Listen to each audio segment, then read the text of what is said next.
All right, let's go ahead and talk about The Ones Who Lived, episode 6. Before we get started, if you have not seen the videos from the French con, I posted them on most of my accounts. They're on YouTube, they're on Tumblr. I don't think I've actually posted them on Instagram yet, but I will go do that as soon as I'm done recording here. So by the time you listen to this, they should be up. They're massive, okay?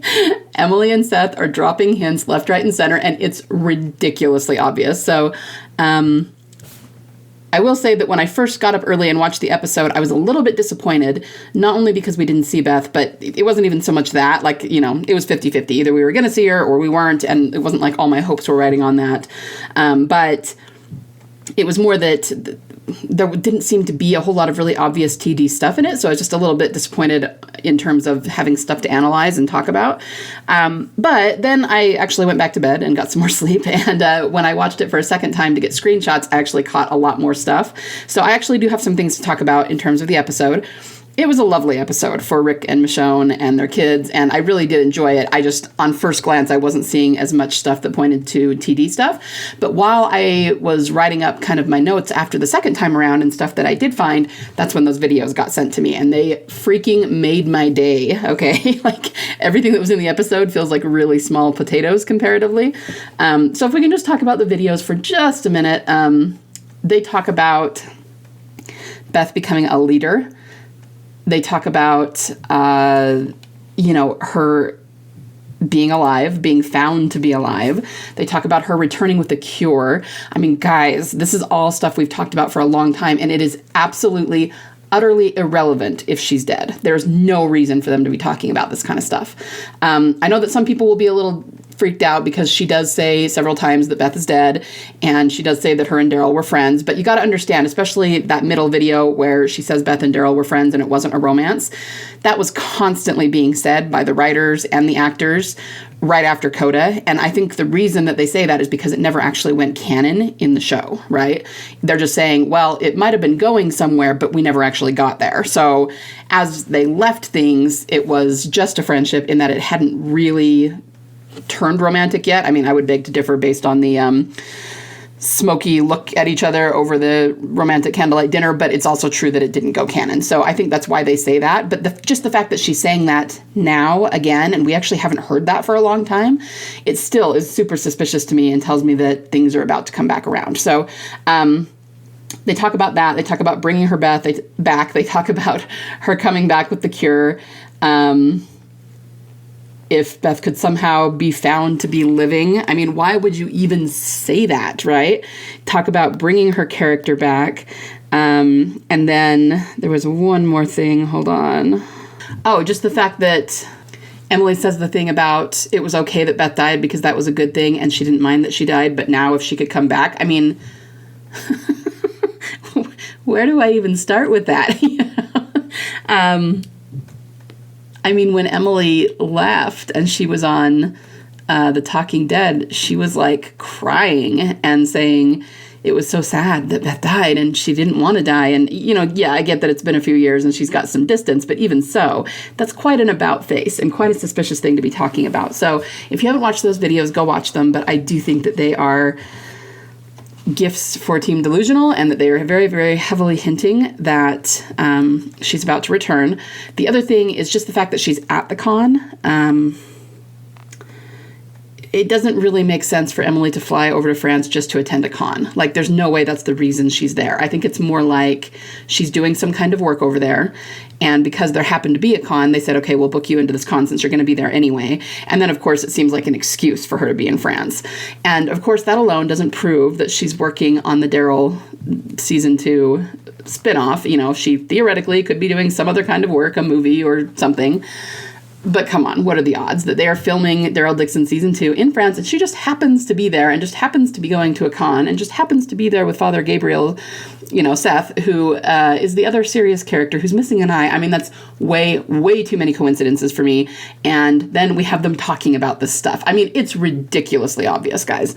Okay, we could not have asked for anything better on Easter other than her actual return. So I'm very, very excited about that. Now, the things that I have to talk about in the episode, like I said, they're going to seem a little bit small potatoes as compared to that, but there is one that's really, really big that I think supports that we are going to see her in Daryl Dixon season 2, and I will point that out when we get there. So this may be a little bit of a shorter video. They're usually around between half an hour and an hour, just depending on how much I have to say and how much I ramble.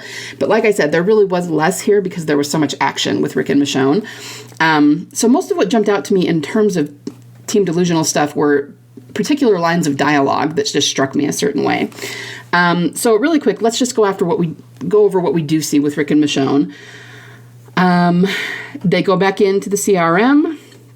Rick goes to get the echelon briefing from Beale, and Michonne goes to find the dossier in Jadis's room. Now, I do have to eat something that I said before, because I said that Jadis had stopped painting, and that, as it turns out, is not true. She had paintings in her room. She had a lot of them of Gabriel. She had a lot of really interesting paintings on the wall. Some of them were clearly walkers. Some of them were people. Some of them were just like hands and different objects and things. And I actually want to go in and look a little bit more closely at the things that were in her room that were painted, because I thought it was super interesting. But she actually was painting. Now, what does that mean? I said before that she had quit painting, and that was kind of a sign that she'd gone down a dark path. And obviously she hadn't quit painting, but it still mirrors her with Beth in kind of a mirror opposite sort of way. She did keep painting, which we can parallel with Beth saying, "I still sing," right? But the difference is that she went down a dark path, Jadis did, and it led to her eventual demise, whereas we never really saw Beth go down that dark path, so she didn't really qualify for death in the same way as a character as Jadis did. So anyway, I just had to point that out, that I actually was wrong about that. I just assumed, based on what Jadis said, that she had stopped painting, and she had not, which just does show that she still had a spark of hope left in her, despite everything she said, because she was still painting. She was still expressing herself in that artistic way. But I think what Jadis said is, "I wished I had died as only an artist," and I didn't quite pick up that little nuance, so I thought she had stopped her painting altogether. So anyway, just a detail to point out. Michonne does find the dossier in a wire cat, which is a callback to Jadis in, what was that, season 7, season 8 in the flagship show. And the cat is a pretty potent symbol. There's a lot of flashbacks in this episode. Most of them feature only Rick and Michonne in particular moments that have to do with what Beale is talking about at that moment, but we do get some of other characters.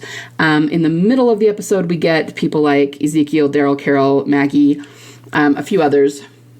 But W.D.Way was pointing out that you would think there would be certain other characters there that have to do with their past that we actually don't see. And so it's kind of interesting. I mean, we certainly don't see Beth, right? But there are some characters missing. Like, why would it not show Herschel at some point? And it occurred to me that maybe it was showing characters they believe to be alive. Rick doesn't believe Beth is alive, but we did see Carl and Shane, so that doesn't really work either. Anyway, so it's super interesting to go through, and I think we'll go back through and find more stuff like this. But we did there's a lot of stuff that was referenced from seasons 4 and 5, like when Rick bit out Joe Claimer's throat, and what was the stuff from season 5? I remember thinking, that's specifically from season 5. Maybe it was something showed something from Terminus or something. I don't remember now, and I don't think I wrote it down, but it was interesting to see the different flashbacks that they had. So Beale does mention tomorrow. I will get into that in just a minute. But Michonne comes to realize that they're doing this thing where they're going to be taking children and theoretically saving them from being gassed, but they are taking them from their homes and from their parents. And so, of course, she and Rick can't let that happen, and they end up putting together this plan, thanks to Nat, that Michonne kind of learned from, to blow everything up at the summit. Now, I also will say that I thought the summit was going to be pushed further out. I'm surprised that they actually did it within this spin-off. I thought it was going to be something that was way further out in the future, and it was just sooner than I thought it would be. But they basically take everyone out and stop everything. And then the other odd thing was that they seem to go through the CRM really quickly. At the end, it just seems like the CRM, the CR, who is the people, finds out what the military was doing and put a stop to it. And suddenly they're all friendly and they're helping Rick and Michonne. And that's a lot to go through, all things considered. And we didn't really see any of it. And now all of a sudden it seems like the CRM or the CR are no longer enemies, but they're friends. And I thought that was a really odd way to do things. And it just felt like they hurried and really rushed through that storyline. And are we done now? Is there not a CRM war? I don't know. But I do think that we do have some indications that the CRM story is not over. For one thing, Beale talked about how... Or no, I'm sorry, it wasn't Beale. In the episode Insider, which is the very end where Gimple talks and the actors talks, it was actually Andy who said... As soon as Beale died, there was a power vacuum, and he was talking about Thorne. Thorne was more than happy to step into that vacuum, which, of course, then she dies, but there's still a vacuum. I mean, this is a huge community, and it reaches all over the place, so I can't imagine the story is over and that they couldn't have another regime rise up and start doing things that are going to start a war with Rick and Team Family. Like, I'm sure that will be the case. Me and my fellow theorists have also been talking a little bit about Dead City lately and Negan, and how will Negan play into that? Negan and, the woman who seems to be the queen of New York right now, are they going to step in and take over? And then they'll have, it'll still be Rick versus Negan? We don't know. I mean, it's all conjecture. We have no idea. The other possibility is that maybe we were elevating the CRM too much, and there's a bigger power that's actually, pulling the strings of the CRM. I think that's less likely, only because the CRM has been hinted at from the very beginning with the helicopters and everything, so I have a real hard time believing that they're just done now and it's going to be a completely different villain. But I do think that they just wanted this to be kind of the first taste of, Rick and Team Family interacting with the CRM, and it's such a big, sprawling entity that I think that we're going to see it other places. I think Daryl's going to run into them in Europe, and we just still have a lot of story to tell and that hasn't been fully explained, like the experiments the CRM were doing, Project Violet, Project Primrose, whatever's going on in New York with Negan. I mean, there's just a lot of stuff still. So I'm not so worried that the CRM is just done and everything we predicted is wrong. I just think that, number one, they wanted to tell this story in a way that felt really cohesive. And actually, Andy does say that too. They set out to tell a story that felt complete and like it had an ending. So I think they just wanted this, like I said, to be the first taste of their interaction with the CRM, and it was going to feel very complete and like an ending, but that doesn't mean it actually is an ending for the CRM. So we'll just have to see where it goes from here, and it'll be really interesting to see how it plays out. The other thing is that I think it's now become pretty clear who Carol was talking about when she talked to Daryl on the radio. Remember, we couldn't hear what she said other than someone or something came back, and that's got to be Rick and Michonne. So you might ask, why wouldn't Rick go to search for Daryl? But I mean, he just got back and he's getting to know his kids, and they didn't really know that Daryl was in trouble. They only know that he was supposed to be back and he didn't come back. So I can see Carol going, he's probably fine, but I'm going to go look for him. You stay here with your kids and Michonne and just enjoy being back and all of that. I can also see that if she runs into trouble, she could radio people back at Alexandria, and I don't think they're necessarily all going to show up in Europe or anything, but at some point they might, I don't know, have Daryl return and Carol to the shores of America and have Rick already be there waiting for them because they got wind that they were in trouble or something like that. I don't know. It's just interesting though, but I'm pretty sure that's who Carol was talking about. So that's one answer. All right, so let's talk about some of the TD things that I did find. Like I said, a lot of them were lines of dialogue in the episode that really jumped out at me. So at the beginning, right before the opening credits, we hear Rick, a voiceover saying, he said I shouldn't be scared, that it was just the burning. Now, it took me a minute to figure out what this was referring to, but it goes back to the story Rick told before about his father burning the crops in order to save the farm. And that's something his father, or he said when he was telling that story. He said, meaning his father, he said I shouldn't be scared, that it was just the burning.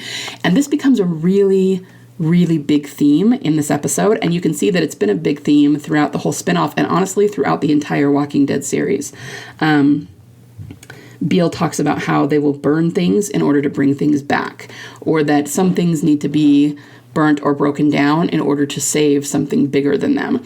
Now, this can be a good thing or a bad thing. I mean, sacrificing or burning the one to save the many is generally something that's pretty destructive and not a good thing.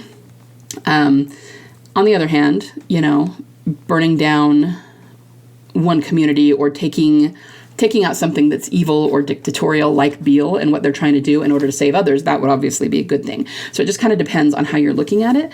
But it reminded me of the Moonshine Shack and Beth and Daryl burning down the Moonshine Shack. And could that have been a symbol in some way that had to happen in order to save something bigger? I mean, on the one hand, from a very personal psychological level, we've always talked about how they were burning down their past. Beth and Daryl were, as individual people and together, they were burning down who they were as weaker people, as people who let others walk all over them, and that would help them be stronger, right? But I've also talked more than once about how we think that maybe what happened in Atlanta with Beth saved Team Family somehow. I mean, it could be in the long term, she's going to save them during the war because she's going to be a big part of that. But maybe in the moment in Atlanta, there was somebody focused on them trying to kill them. And she, what happened with her actually saved them in a way that they are not currently aware of. Now, we don't know if that's true. That's just conjecture. But it almost felt to me like maybe they were trying to say that the burning of the Moonshine Shack, that led to Beth being taken to Grady, and that led to her being shot, but that led also to saving Team Family in some way. So one person had to be sacrificed or burnt in order to save something greater, which is the theme. And then, of course, we have Father Gabriel in 5:16 talking about how they sacrificed one of their own, and to this day, that has never been explained, what he was talking about, what he actually meant when he said that. But we do believe it has to do with Beth. So it was just kind of interesting to see these themes running through this episode. Some things that Rick said that were just a little bit suspect when he was talking to Thorne. He says, we were going down over the water and Bethune shoved me out. Now, Bethune, if you remember, Dana Bethune was the name that Michonne gave. It's a fake name. But the water symbol is one we've always associated with Beth. And then to hear Bethune in that, and she saved Rick's life. Again, I was just, that's jumping out at me as possibly symbolic. And then Thorne said, but you lived, I lived, we were meant to be part of this, which is true, although not in the way she thought, because she thinks that Rick is on board with her and he's really not. But it was kind of an interesting twist on the title, being the ones who lived. It's almost like the ones who live, the good guys, are meant to save the innocent, save the other living, start the revolutions, all of that. Okay, so there was a walker in a tattered blue shirt that Michonne used as a decoy to sneak into the compound. Now, I'm not 100% sure that this is meant to be something symbolic, but the blue was pretty obvious, and it reminded me of Beth's scrubs at Grady.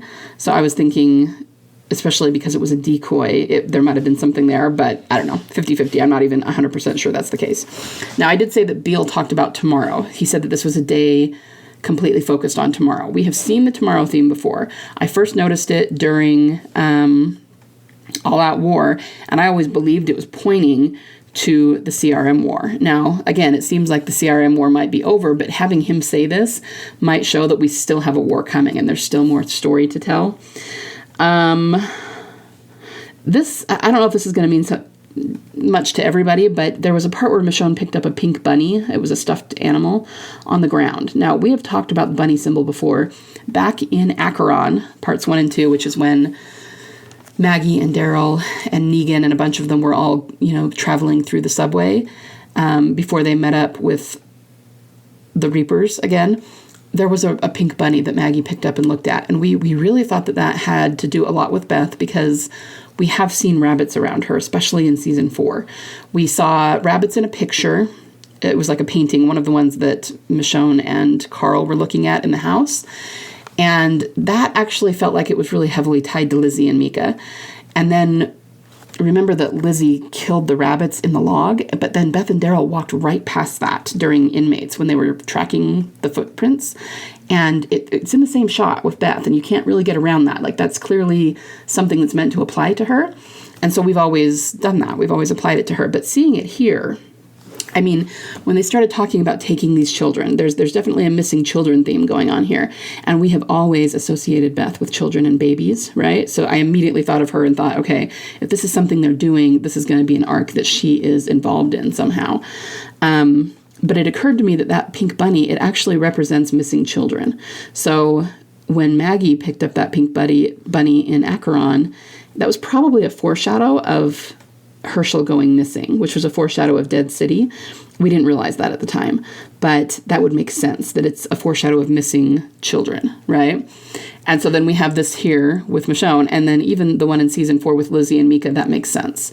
Missing children, or children in danger, or children that are dead, unfortunately, or in danger of dying, that sort of thing. I think that's what that means. So I thought that was really interesting to see that here. Some of the stuff isn't even TD stuff. It's just really interesting. Beale talked about fighting a war on 2 fronts, Pittsburgh and Pennsylvania. That felt like a foreshadowing of a war still to come. He also said, and this is a big one, that he believes Rick will be the next leader in the next decade of the CRM. If the CRM's story was over and Rick was not going to be the leader, I don't think they would have included that line. That is a foreshadowing line. It actually was a callback to what Gorman said at Grady when he talked about to Edwards. He said, I think someday there will be a leader here that is not her, talking about Dawn. And we kind of have always said, okay, well, Beth is going to be the leader who is not Dawn, right? And so it kind of feels similar to that. And I think that is a foreshadow that Rick will still lead the CRM at some point. Beale also said that until recently they were supplying test subjects to CRM run labs. And I wondered, why until recently? Why have they stopped? They didn't explain that. And you can tell that there's more story going on there in some way. Okay, so this is the big one that really, really jumped out at me the second time. So hear me when I say this. When Beale is talking, he's talking about the bombing, right? They're going to bomb Portland and kill everybody. And that's what Rick and Michonne want to stop. And he says, after the bombing, the next world will begin. Now, at least for me, on my subtitles, next and world were capitalized, the next world, as though it's a title or a proper noun of some kind. Remember that in season 6, the episode where Rick and Daryl first meet Jesus is called The Next World. And that would be capitalized because it is the title of an episode. So they're creating an intentional link here. So what that tells me that they're trying to say is that sometime after the bombing, the next world, as in what happened in that episode, is going to occur. And that is where they met Jesus. So it's a way of saying the Christ figure is about to appear. So I do believe that that is meant as a clue that after this episode, after Rick and Michonne stop the bombing, the Christ figure will appear, which to me just shows that we're going to see her in Daryl Dixon season 2. Like that to me very, very much is what they're trying to say there. And then we have these videos from the French con. So it all works very, very well together and makes me very, very happy. Then there was this line that it was while Rick and Beale were fighting, like actually fist fighting and wrestling around. Beale says, "Why did you come back? You were gone. You were dead." And of course, that screams Beth in a lot of ways. I mean, there's the gone theory, and you came back after being dead. I mean, that's very resurrection theme, right? So it's something that could be said of Beth. But that line actually got me thinking about Rick's entire arc in The Ones Who Live and what we've seen basically since he left in the flagship show. I mean, we've always kind of known that his and Beth's arcs mirror each other, but just think about this for a minute. Beth is kidnapped, taken away from Team Family, and taken to Grady. Rick is kidnapped by Jadis and taken away from his family to the CRM. While they're gone, their significant others, meaning Michonne and Daryl, search for them in both cases and mourn them very heavily in both cases. And it even occurred to me that both Michonne and Daryl became parents in some way while they were gone. Michonne because she actually had a baby, and Daryl because he started taking care of, first it was Lydia, and then it was Judith and RJ in Michonne's absence. So they both took on parental roles while Beth and Rick were away from them. We have Beth trying to escape at Grady and being dragged back. We have Rick trying to escape and being dragged back. I do think that there, you could say Rick tried to escape and he was injured in a big way. He lost his hand. I actually think that lines up with Beth trying to leave and getting shot. She was trying to escape as in with, not on her own, but with Team Family, and she got shot, so she got injured in a big way. But after that, we do believe she ended up back at Grady, and maybe she did become the leader there, but we haven't seen that yet. So we actually haven't seen the second part of this that lines up with Rick's arc, but it's still there. We do have both of them sort of believing in the system at first. I mean, with Rick, it's obvious he did decide to stay with the CRM and kind of gave up trying to get away. With Beth, it was a lot more subtle. It was just like for the first day she was there, remember, she was trying to not eat and hopefully work off her debt and just leave. And it wasn't until Noah told her it was not going to work that way that she stopped trying to do that. But it's still a parallel between the two. I mean, there are elevators involved and elevator shafts. Rick ends up killing Beale, who is the leader. Beth, even though she doesn't kill her directly, is kind of indirectly responsible for Dawn's death.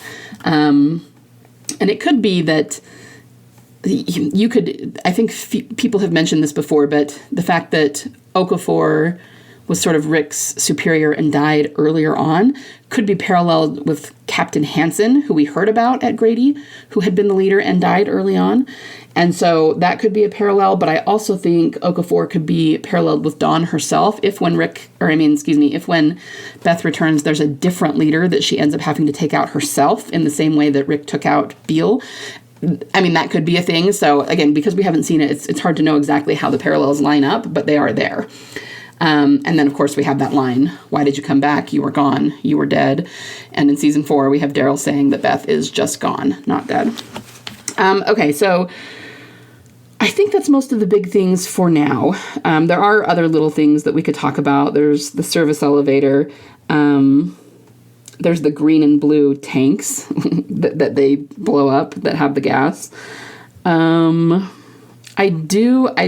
was thinking, too, about Michonne saying to Thorne, "Love doesn't die." And it's a really lovely line, and it would be excellent even all by itself. But I was thinking that maybe thematically in The Walking Dead, they're trying to say that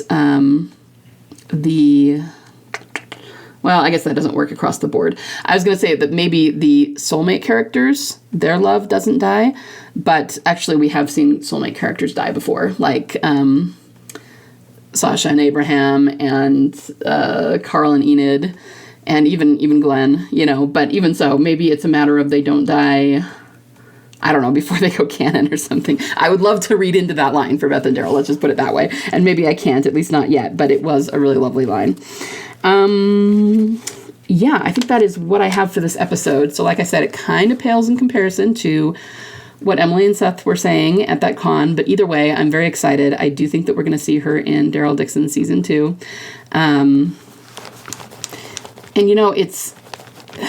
I had somebody asking me about this the other day and about how, if there seems to be this belief that Daryl and Carol at the end of season 2 are going to leave together on his motorcycle for just to be roaming around Europe or something. And maybe that will happen. I don't know. It doesn't bother me if it does. But I was thinking that I've always said that they will follow the template that they set up in season 5 when they go to find her. Because in season 5, Daryl and Carol jumped in a car together to go look for Beth in Atlanta, right? And that's when we had consumed and when they figured out where she was.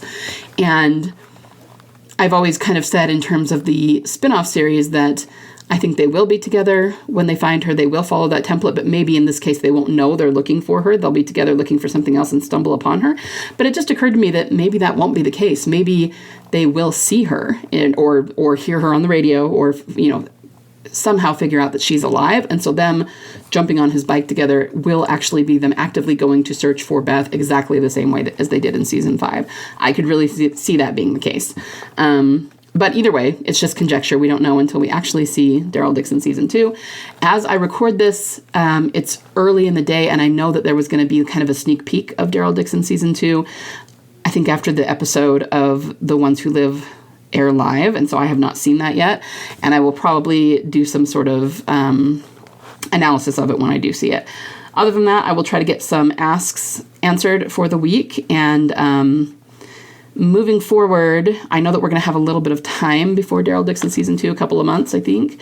So I may drop down to only doing a few videos a week just based on how many asks you have, but I will still be around and anxiously waiting for Daryl Dixon season 2 to begin. So that's what I have for today, but I will be around for the rest of the week, and I hope everybody enjoyed the episode. And I hope those videos from the French con make you as excited as they are making me right now. All right, talk to you soon.